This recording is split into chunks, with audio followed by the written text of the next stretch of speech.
বাসা তো উঠতে লাগতে যাচ্ছে, আমার শরীর দেখা ম্যাচ ম্যাচ করে বৃষ্টি করতে সব তোর কাছে লাগে।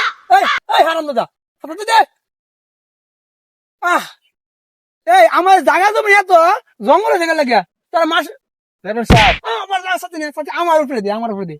তোর মাস শেষে বেতন দিকে লাগিয়া। এই হারাম দাদা পরিষ্কার করছি গত 3 দিন আগে, আবার হয়ে গেছে, আমি কি করবো তা? হ্যাঁ দেখছে তোর আমি দিয়া যে ভুল করতে বুঝছস, তুই প্রত্যেকটা দিন তুই কাজে ফাঁকি বেড়ে যাস।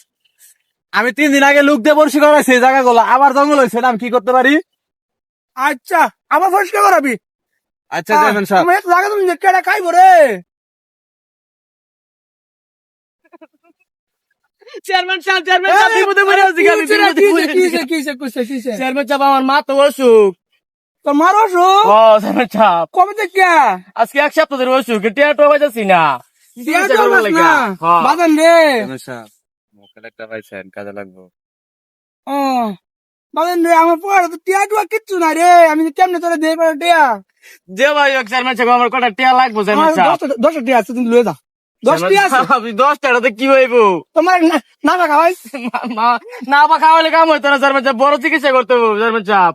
তুই কথা ক, আমি যাই গা। তোমার যে সমস্যা, আমি এটা ম্যানেজ করে দিবার ভাই। কিভাবে ভাই? তোমার বাড়ির দলিল আছে না? আছে।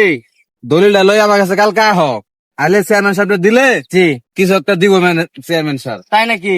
তাহলে আমার মা অসুখ ভালো হইব, দলিল দিন চেয়ারম্যান সাহেব। নিয়ে আইছি। আরে কি আনছে?